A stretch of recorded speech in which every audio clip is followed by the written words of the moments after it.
Alors, peut-être que je vous refais un petit topo quand même de la conférence en quelques mots.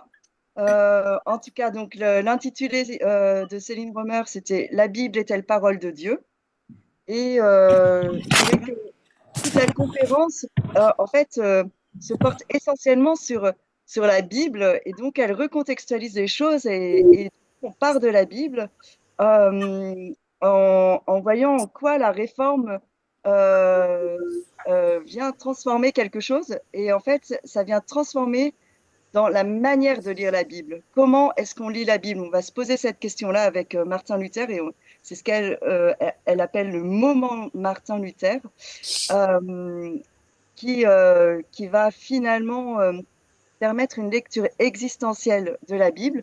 Donc, c'est du coup comment la parole écrite dans les Écritures, dans la Bible, est susceptible de venir me transformer et changer ma vie. Donc, ça, on avait vu ça, elle le développe bien comme il faut. Euh, Après, on peut dire que euh, le deuxième point qu'elle aborde, c'est la Bible qui est le texte de la rencontre, et que finalement, si la parole n'est pas entendue, n'est pas, euh, s'il n'y a pas quelqu'un en face, et donc dans l'écoute, la parole reste morte, entre guillemets, euh, et voilà, il y a pas la rencontre ou encore la révélation. Donc la Bible, elle se fonde sur la conviction que Dieu parle aux êtres humains.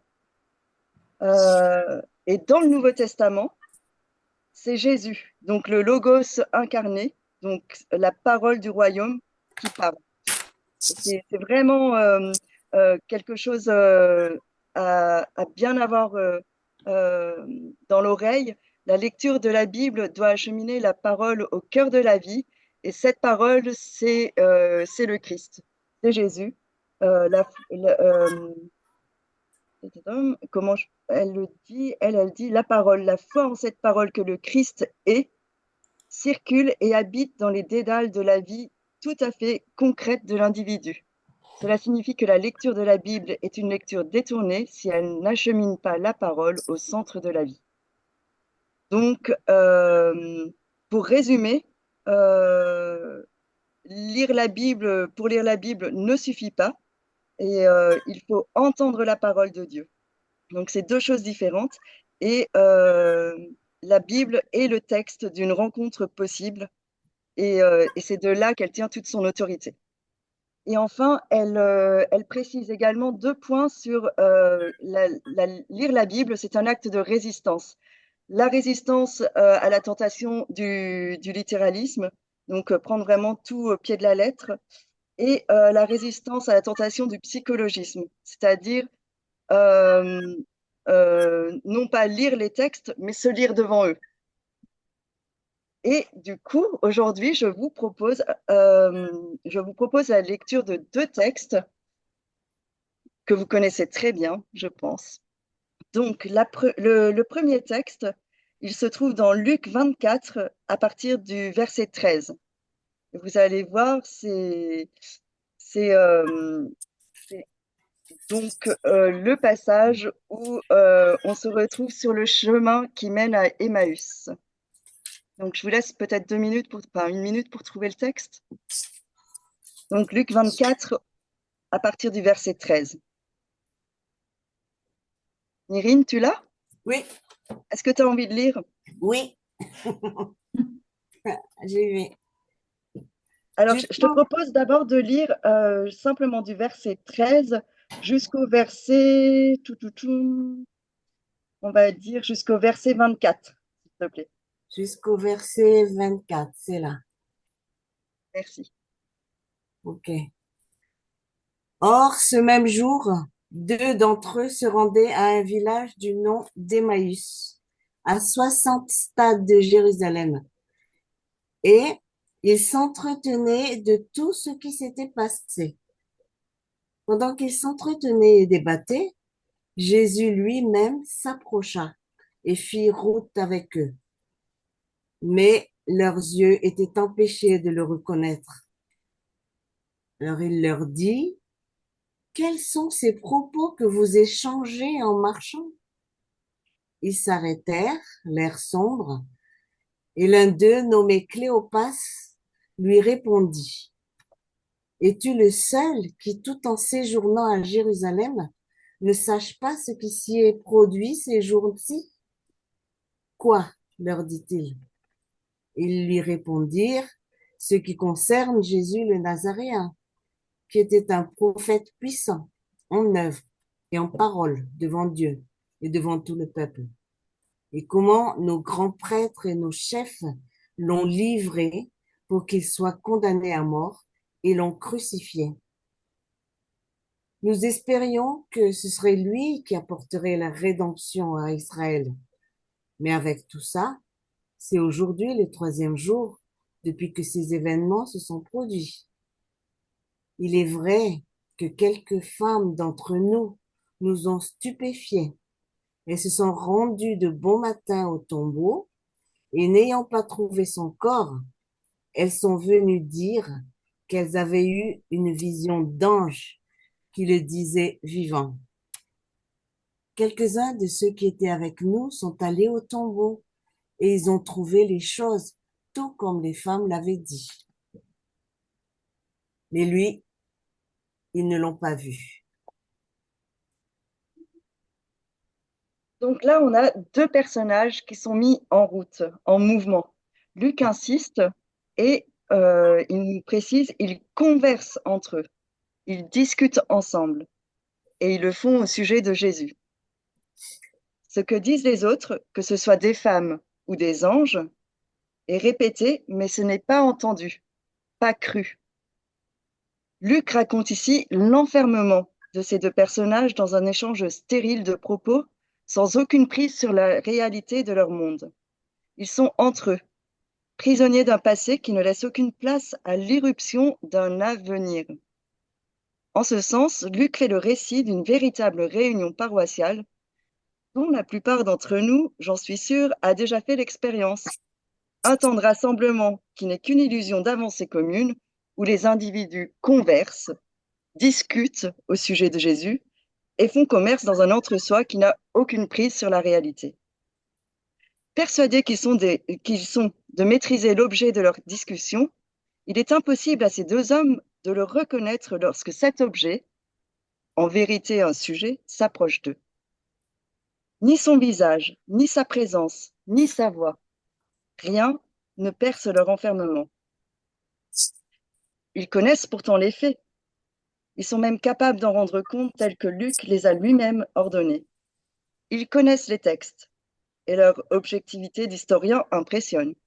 Mais, coupés de l'événement que nous avons appelé révélation, leur espérance est morte. Le temps ne fait d'ailleurs plus sens pour eux. C'est le troisième jour depuis que ces événements se sont déroulés, disent-ils au verset 21. Et ils ne comprennent pas. Assombris, ces deux-là vivent dans l'illusion et le jour décline. Pour que leur marche prenne vie, il faut qu'une parole vienne de l'extérieur. Mais pourquoi ce si long récit d'une marche commune illusoire, si ce n'est pour dire l'incapacité humaine à voir la réalité? Pourquoi une telle surdité, si ce n'est pour dire la nécessité d'écouter les bruits du monde et le vécu des hommes et des femmes, et la nécessité même d'écouter les anges? Sans l'événement d'une parole extérieure à eux-mêmes, ces deux pèlerins sont condamnés à tenir un discours autocentré, triste, coupé des autres et du monde. Leur vie est comme morte, et leur avancée n'est que fuite. Et on reprend la lecture au verset 25. Alors, j'ai pas la même version que Nirine, donc peut-être que Nirine, tu veux bien continuer? Oui, alors il leur dit, Jésus a dit, que vous êtes stupides, comme votre cœur est lent à croire tout ce qu'ont dit les prophètes. Le Christ ne devait-il pas souffrir de la sorte pour entrer dans sa gloire? Et commençant par Moïse et par tous les prophètes, il leur fit l'interprétation de ce qui, dans toutes les Écritures, le concernait. Et lorsqu'ils approchèrent du village où ils allaient, Il parut vouloir aller plus loin, mais ils le pressèrent en disant, reste avec nous, car le soir approche, le jour est déjà sur son déclin. Il entra pour demeurer avec eux. Et une fois installé à table avec eux, il prit le pain et prononça la bénédiction. Puis il le rompit et le leur donna. Alors leurs yeux s'ouvrirent et ils le reconnurent, mais il disparut de devant eux. Et ils se dirent l'un à l'autre, notre cœur ne brûlait-il pas en nous lorsqu'il nous parlait en chemin et nous ouvrait le sens des Écritures? Ils se levèrent à ce moment même, retournèrent à Jérusalem et trouvèrent assemblés les 11 et ceux qui étaient avec eux, qui leur dirent, le Seigneur s'est réellement réveillé et il est apparu à Simon. Ils racontèrent ce qui leur était arrivé en chemin et comment il s'était fait reconnaître d'eux en rompant le pain. Merci. 8 versets ont été nécessaires pour raconter l'enfermement des hommes, et il en faut 8 autres pour le percer. Dans ce patient effort du ressuscité, 3 gestes apparaissent nécessaires pour ouvrir les yeux des compagnons, pour qu'enfin ils puissent voir. Le premier, c'est ouvrir les Écritures et les lire avec le Christ pour interprète. Lire les Écritures sans lui ne fait pas sens. Sans lui, la lecture reste sans prise sur la réalité. Donc d'abord revenir aux Écritures, non pas aux Écritures seules, mais en revenir aux Écritures porteuses de la parole qui est devenue Dieu, qui rejoint le lecteur dans les méandres de sa propre existence et qui l'appelle au débat d'interprétation et à la critique. Dit autrement, la lecture de la Bible se raconte ici en termes non seulement de marche commune et d'écoute, mais aussi de débat et d'interprétation, d'esprit critique et de créativité. Et la mise en garde de Luc est sans appel. S'imaginer lecteur des Écritures est une illusion. Seul Christ interprète les Écritures. S'imaginer lecteur possédant l'objet de sa lecture en situation de sachant condamnerait les Écritures à ne rester qu'un texte qui n'a rien à dire. Pour que ce texte parle, qu'il parle vraiment, il n'y a pas d'autre méthode que d'avancer en solidarité avec ses compagnons de route et être rendu disponible à la présence de celui qui déjà nous a rejoints sans qu'on ne puisse le reconnaître. Un deuxième geste est rendu nécessaire à la pratique des Écritures avec le Christ, c'est le partage du pain. Le partage de la table apparaît comme l'expérience nécessaire à la reconnaissance de la présence du ressuscité. D'abord en revenir aux Écritures, puis au partage de la parole pour non plus discuter ensemble, mais se dire l'un à l'autre, puis interpréter. Littéralement, ces hommes deviennent progressivement exégètes pour enfin véritablement parler. J'en déduis qu'il n'y a pas d'interprétation du texte biblique sans un long et patient effort du Christ pour ouvrir les yeux et les oreilles du lecteur et de l'auditeur.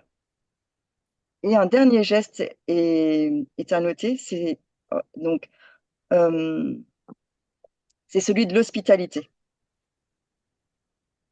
Et la Euh, bénédiction? Et la alors, bénédiction aussi? eh ben, écoute, merci Nirine. Alors, Verset Céline, 30, ne verset le 30. soulevez pas. Ouais. Là, suite, nous, on ne l'a pas soulevé. Enfin, enfin, Céline ne l'a pas du tout soulevé. Pour elle, c'était ces 3 gestes. C'est vraiment ces gestes-là qu'elle tenait à soulever. D'accord. Alors, peut-être qu'après, on pourra en parler. Tu peux noter ça. Ouais, verset 30. Ouais, merci. Celui de l'hospitalité. Donc, c'est en accueillant un étranger à leur table que l'étranger s'est révélé être le sauveur. Donc, elle en déduit qu'il n'y a pas de mise en route collégiale, pas de vie commune et pas de lecture des Écritures, pas de révélation, pas de parole de Dieu, sans l'hospitalité de l'étranger. Autrement, comment pourrions-nous le reconnaître déjà là? Donc, dans cette longue et périlleuse marche des esprits sans intelligence et des cœurs lents à croire, les textes bibliques ont fini par parler. Mais Luc ne nous a pas épargné les risques et les impasses dans lesquels le lecteur peut se perdre totalement et finir par prendre ses propres discours pour la parole de Dieu. Mm, mm, mm. Pour ne pas conclure et ouvrir aux échanges tout de suite, je vous propose donc la lecture de Matthieu 24 à partir du verset 1. Alors, est-ce que Nérine, tu veux continuer à lire? Oui, de 1 jusqu'à Eh 14, bien, de 1 jusqu'à 12, jusqu'à 12. Mm, s'il te ça plaît. va.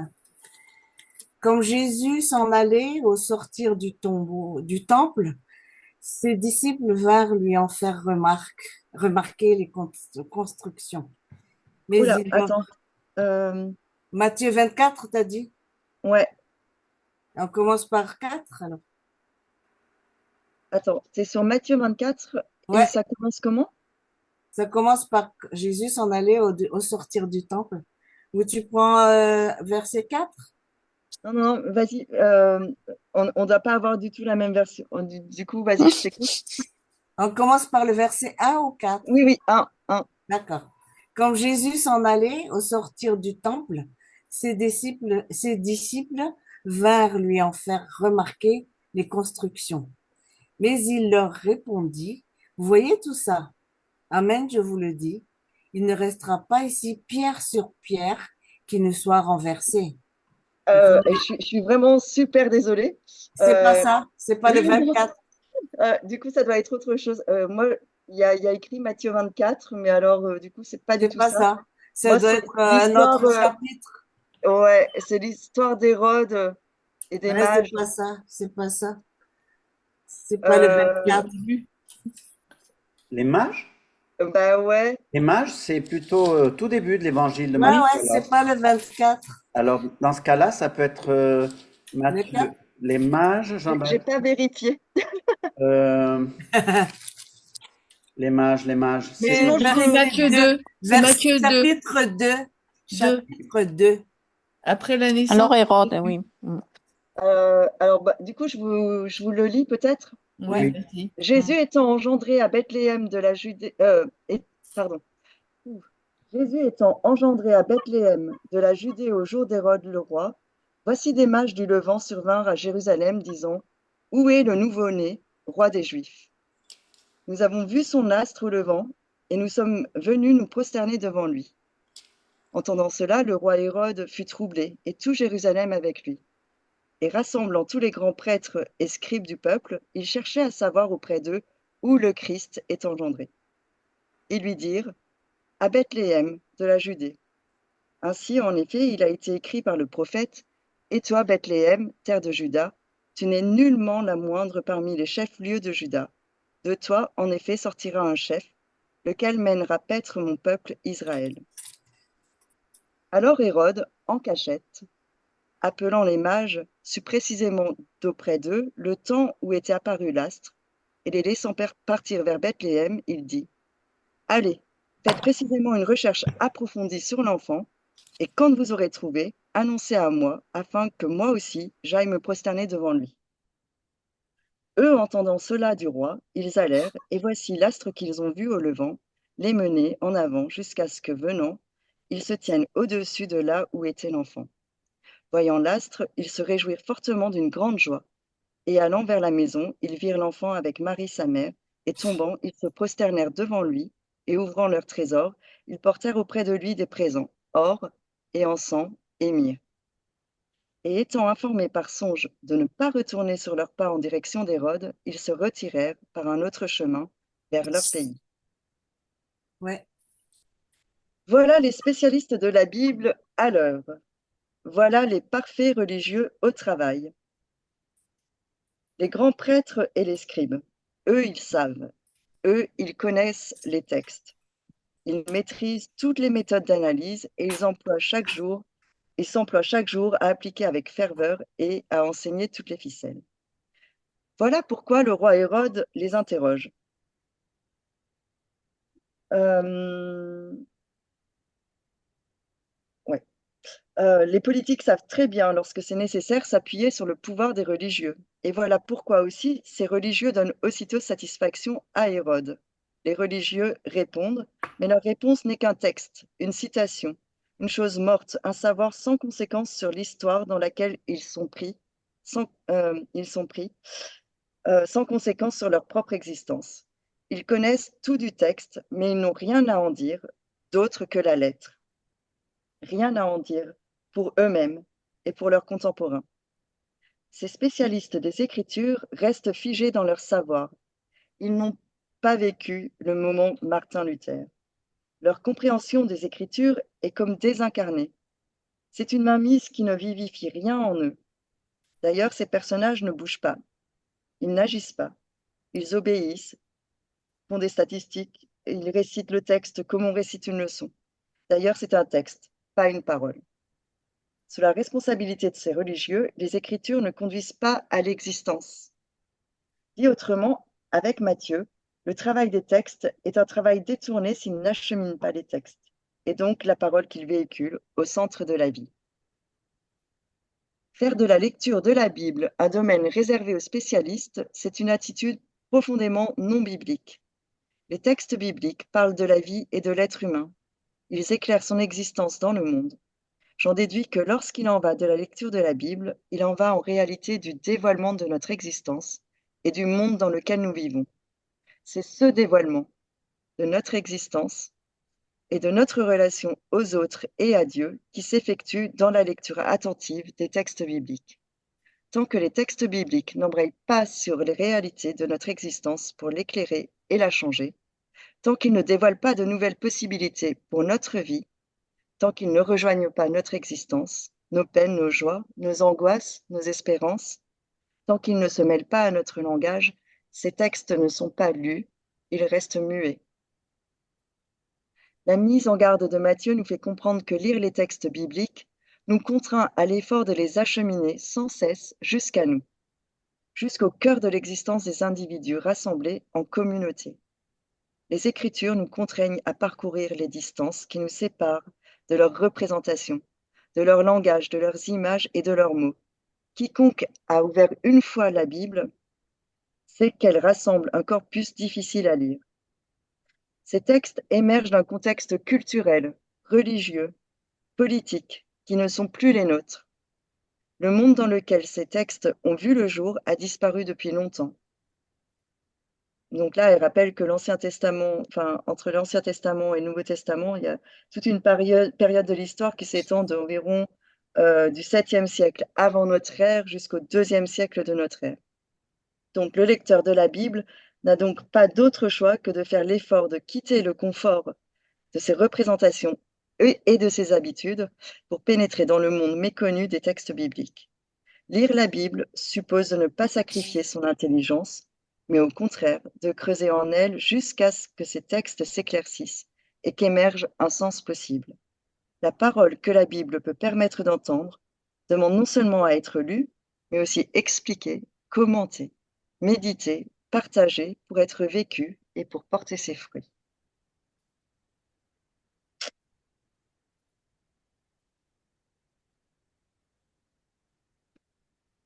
Peut-être juste pour le plaisir, dans sa conclusion, elle dit, elle prend dans Jean 20, le verset 30, où il est écrit, Jésus a donc fait devant ses disciples beaucoup d'autres signes qui ne sont pas écrits dans ce livre. Or, ceux-ci ont été écrits pour que vous croyiez que Jésus est le Christ, le Fils de Dieu, et pour que, en croyant, vous ayez la vie en son nom. Le texte biblique cherche à parler. Il y a quelque chose à dire, et sa parole peut provoquer le croire. Elle peut rendre manifeste la divinité de Jésus et révéler au lecteur l'identité réelle de cet homme, le Logos incarné de Dieu. L'évangile de Jean affiche ouvertement la volonté révélatrice de tous les textes réunis dans le Nouveau Testament, la volonté de révéler celui qui révèle Dieu et qui est, selon Jean et tous les autres, non pas un texte, mais la vie. Merci. Super. Eh bien, merci à vous. Merci beaucoup, Aurore. Mm. C'est très Merci. costaud, très vivant. Et il y a une Merci. belle matière, vraiment. Et on Merci à Céline. Ça ben, donne, ça merci donne de envie, retranscrire. ça donne envie de parler de Jésus-Christ, la parole de Dieu incarnée. Ah ouais. Mais je comprends un petit peu mieux le combat de ces théologiens comme Céline qui disent attention quand on dit que la Bible est la parole de Dieu, parce qu'on voit effectivement combien elle peut servir de prétexte à des personnes qui n'ont pas de rencontre avec Jésus-Christ ou une rencontre superficielle ou une rencontre légaliste, que sais-je, de la prendre comme une arme pour dire des choses stériles et non pas une rencontre vivante. Voilà. Voilà. Pour Emmaüs, c'était très fort. J'ai trouvé, dès que tu as commencé à lire Emmaüs, enfin c'était Nérine qui lisait, je me suis dit, en tous les cas, c'est vrai, ils avaient ce que moi j'appelle quand même la parole de Dieu à côté d'eux, parce qu'ils avaient le Christ, mais ils n'avaient pas cette rencontre avec le Christ. Ils étaient encore dans leur prison mentale. Donc effectivement, entre le moment où la parole nous est là et le moment où elle nous rejoint, effectivement, il ne suffit pas de dire que la Bible est parole de Dieu. Ça, c'est pas une formule magique. Ouais. Peut-être qu'il y en a qui ont des Ce questions. qui fait qu'on peut lire et relire des textes et sans cesse y trouver des choses Tout à fait. qui nous parlent. Ça montre, dans les deux textes, ça montre bien qu'entre tous nos a priori, on est chargé. Quand on lit un texte, on croit le connaître et en fait, en croyant le connaître, on passe à côté et on se laisse plus surprendre. Voilà. Un peu comme les disciples d'Emmaüs, Jésus est mort et il s'arrête là parce qu'il n'y a plus de, pour eux, il n'y a pas autre chose qui puisse être possible. Mm. Voilà. Ouais, ce que tu dis, ça me fait penser tous les ans à Noël. On se dit, bon, on a les mêmes textes, mais heureusement, on a la prédication qui permet à chaque fois de réactualiser et quand même d'y revenir joyeusement et de toujours quand même, enfin pas quand même, de toujours voilà, se l'approprier, y retrouver du sens aussi pour son aujourd'hui. Donc, Moi, je dis, la parole de Dieu désigne le Seigneur Jésus-Christ comme l'expression de la pensée de Dieu, et ça nous révèle Dieu tel qu'il était sur terre, vie, lumière et amour. Et ça, dans chaque parole de Jésus, ça se transmet, ça se vit. Et la parole en hébreu, c'est pas simplement les mots les uns à côté des autres, c'est aussi l'action. Et on le voit bien dans les Ouais, textes, ouais, dans les deux cas, en tout cas, il y a un mouvement. oui, Voilà, il y a une écoute, et il y a le geste, bon, qui reprend le geste du partage du pain et du vin, mais ça pourrait marcher ensemble, ça peut être autre chose. Et je crois que Dieu donne à se connaître à travers son texte, mais aussi avec le partage avec les autres et hein, avec d'autres choses. C'est-à-dire, on ne peut pas l'enfermer dans des mots. hein. Je crois que c'est ça qui est important. Ou dans nos mots, ou oui, dans notre, soi-disant, ce qu'on croit connaître. Il est toujours au-delà. et c'est toujours une invitation aussi à vivre et faire l'expérience d'eux, Mm. euh, plus que de lire et que Hein. complètement. Mhm. Merci beaucoup. Est-ce qu'il y en a qui ont des questions ou des remarques?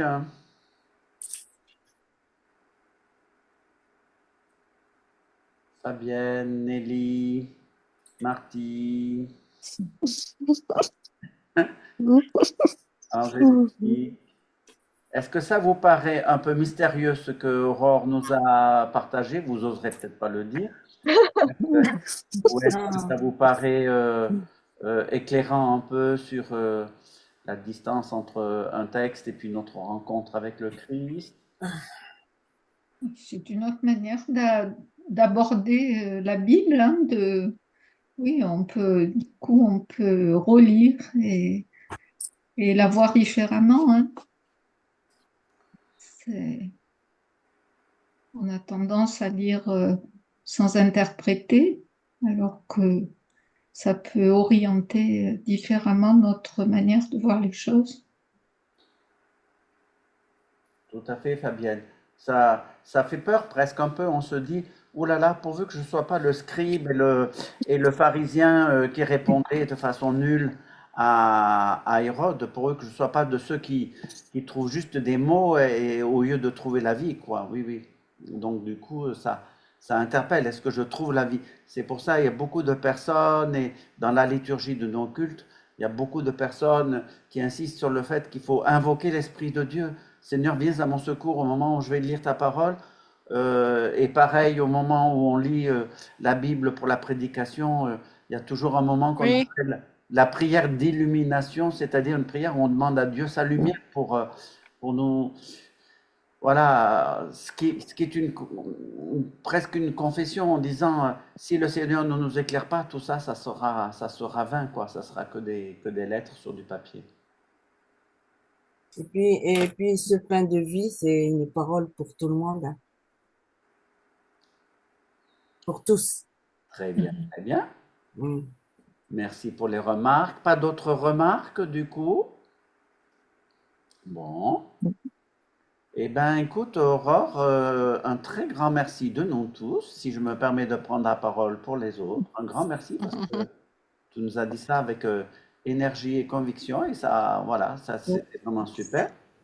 Alors, je ne suis pas tout à fait au clair sur ce qu'on vous proposera pour la semaine prochaine. On verra bien, j'ai plein de pistes. Il y a Maëlle qui un jour ou l'autre vous proposera tous les textes bibliques qu'elle ne comprend pas. Je me dis que ça, c'est une bonne idée peut-être. Elle va vous proposer des textes et elle va vous dire, vous, est-ce que vous les comprenez mieux que moi? Voilà. Je lui avais donné une série de textes pour préparer le baptême. Puis il y en a plusieurs qui l'ont laissé un peu pantois. Et donc, du coup, je me suis dit, tiens, à plusieurs, on pourrait voir ça. J'ai plein d'idées à vous proposer. Peut-être que pour Maëlle aussi, mais pour chacun de nous. Pour Martine aussi, pour Martine. Aussi, oui, oui, tout Oui, à oui, fait. oui, oui, oui, tout à fait. On pourrait prendre une confession de foi de l'Église, peut-être même un jour la confession de foi officielle de l'Église, celle qu'on ne lit jamais au culte, ce qui est un peu bizarre, celle qu'on lit toujours au synode, et voir un peu, voilà, ce qu'on comprend, ce qu'on ne comprend pas, qui peut nous étonner ou pas dans cette confession. À moins que quelqu'un ait une autre proposition, je sais pas, parmi nous tous. Tout à fait, tout à fait, tout à Il y a fait. des suggestions, ça peut être sympa aussi. Soit lire un texte et le commenter, soit continuer sur la réforme, soit tout est offert. Et une chose sur laquelle j'ai travaillé à un moment et à laquelle j'ai pensé là en écoutant, c'est le texte du Notre Père. Ah, Donc éventuellement, je pourrais partager cela un jour. super. Merci, oui. C'est bien notre Père, ouais. Ben ça, on est très très preneur quand tel ou tel d'entre vous dit ça, j'ai peut-être des choses à vous partager ou à lancer des pistes et à demander vos réactions. C'est une très très très bonne idée. Frauke, c'est noté déjà dans mes fiches, hein. Il n'y a plus qu'à savoir Très La bien. semaine prochaine. quel sera le bon moment pour ça. Tu nous diras si tu veux que ce soit jeudi prochain ou une autre fois. J'ai aussi, dans les trésors que je voulais vous partager, j'ai aussi vu une série. Je ne sais pas si vous regardez ça sur France 2. Il y a une série qui s'appelle Notre histoire de France, racontée par un acteur qui s'appelle Thomas Sisley.